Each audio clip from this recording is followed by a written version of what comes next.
نبی کریم صلی اللہ علیہ وسلم نے ارشاد فرمایا، جب اللہ تعالیٰ کسی بندے کے ساتھ بھلائی اور خیر کا ارادہ فرماتے ہیں تو اسے استعمال کر لیتے ہیں۔ عرض کیا گیا، یا رسول اللہ استعمال کرنے کا کیا مطلب ہے؟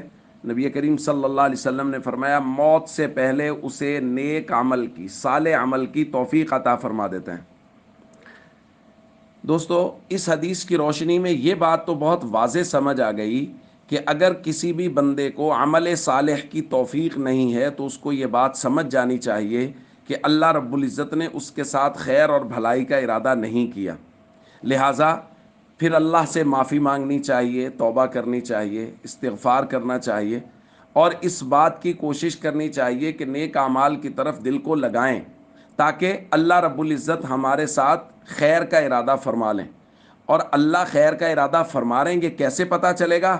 اس وقت پتہ چلے گا جب اللہ نیک عمل کی، صالح عمل کی توفیق دے دیں گے۔ یعنی اگر ہم نماز پابندی کے ساتھ پڑھنا شروع کر دیں گے، حسن اخلاق سے لوگوں سے بات چیت کرنا شروع کر دیں گے، تو بس پھر پتہ چل جائے گا کہ اللہ رب العزت نے ہمارے ساتھ خیر اور بھلائی کا ارادہ کر لیا ہے۔